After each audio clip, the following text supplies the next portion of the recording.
Hey, welcome to my second tutorial, and today we're going to be doing a light wrap in Photoshop.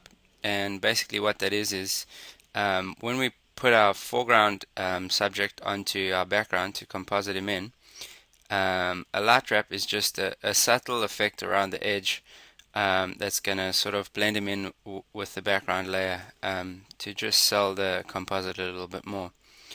Um, these images have been given to me by my good friend Jon Reid, and you can check out his stuff at catchlightuk.com and nomadicvision.com. Yeah, he's a super good photographer, so go check out his stuff. Okay, let's get into it. Um, so I've got my ripped guy, which is here on this layer with an alpha channel, and I'm just gonna click on there and drag him over onto my background layer, which is a nice dramatic cloudy looking city scene with some people on a bridge. Okay, I'm gonna hit V and move him into place. There, looks kind of good. Okay, and so now what we need to do is create the light wrap. So we're gonna select the background layer, hit Control or Command J to copy that layer. I'm gonna name it light wrap. I'm gonna drag it on top here, and layer 1, I'm just gonna call this subject. And what we're gonna do is, let's on this light wrap layer, we're gonna go to Filter, Blur. Now I don't know how to say this, Gaussian blur or Gaussian blur. I usually say Gaussian blur, so I'm just gonna go with that. And you can see I've got that set to about 9 pixels, but obviously it depends on what size image you're using, what the resolution is. So I'm just going to leave that at 9. That looks pretty good. We just want to sort of blur the pixels together a little bit there. So now what we need to do is let's hover over the layer thumbnail on the subject layer and hold Control or Command and click, and that's going to select our alpha channel there, and then let's hit W and hit Refine Edge. Because this leaves a little bit of an edge, we need to expand it a little and not really feather it too much, so maybe 0.1 or 0.2, somewhere around there. Expand it quite a lot, maybe like 60. Now obviously this is for this particular image, you may not have to do that. And then we're just going to hit the mask tool the mask icon down here, and you can see the reason that I did that is because there's this faint line along the edge here. That's the reason I refined the edge. It would have been a lot worse than this, but this isn't too bad. It's going to work for what we're doing. So now we've got our blurry figure over there. What we need to do again is select that layer. So let's hold Control or Command and click on the thumbnail, and then we're going to hit Refine Edge again. To have the Refine Edge, you need to have your selection tool selected. I think any one of these. Yeah, any one of those. So let's hit Refine Edge. I like to have this quick mask looking thing going. For this we're going to contract, because we want to get inside that selection, and bring the feather up a whole bunch, so maybe 9. Smooth at 1 is fine, and hit OK. And now you can see, if I zoom in here, we've got our feathered selection over there, and so let's just hit delete. Well, make sure you have the correct layer. Make sure you have the thumbnail selected and not the mask, and then hit delete. And so as you can see, what that's done is it's brought our background onto our foreground.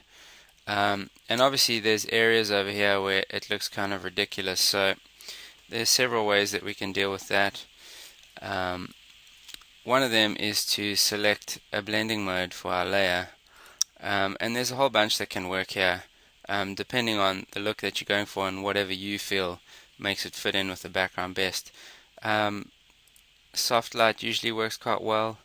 And so you can see that made it a lot more subtle, and also you can change the opacity of the layer, maybe like 80%. And so you can see it's quite subtle, but it's definitely doing something to fit the guy in with his background. Obviously we can do some color correction on him with curves, or make these highlights a little bit more blue so that they fit in with the background, but obviously that's up to you what you think looks good. And so yeah, that's basically it. I have created some actions that you can download off my website. If you're not watching this on my website, it's blog.shaneriley.com, and I'll have the actions there to download. I'm just going to run through that quickly with you. So if I just delete this layer, so I've just got my subject, and then I'm going to open up the actions palette, and here I've got light wrap and light wrap with instructions. The one that has instructions basically stops after some of the steps and tells you what the settings are that you're going to be changing. So maybe first time around you can use that one, but afterwards you won't need to. But it's just there in case you wanna know what's going on.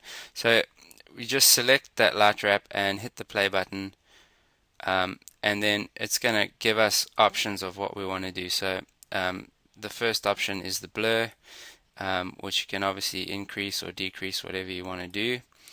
The second option is the first selection, how much you want to expand it. So you can set that. The third option is how much you want to feather and contract your selection. So how big do you want your light wrap layer to be? How much do you want it to cover the subject? So you can obviously go quite ridiculous on that. Hit OK. Then the next option is just to set the blending mode. So you can just click blending options there and then set your blending mode. If you want to leave it at normal, you can obviously just hit OK, and then that's done. And it's set the layer opacity to 80%, which you can then just set and change however you want.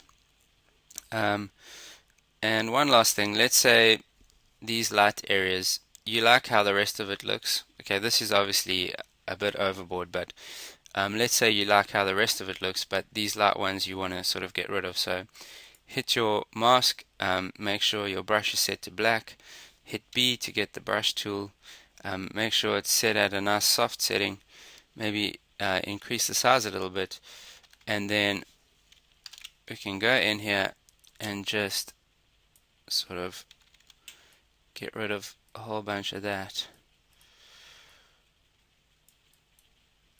And this is if you didn't want to use a blending mode, but I mean some blending modes work really well, so yeah, that's that. So I hope you enjoyed that tutorial, and yeah, hopefully I can have a new one sometime soon. Thanks for watching. Cheers.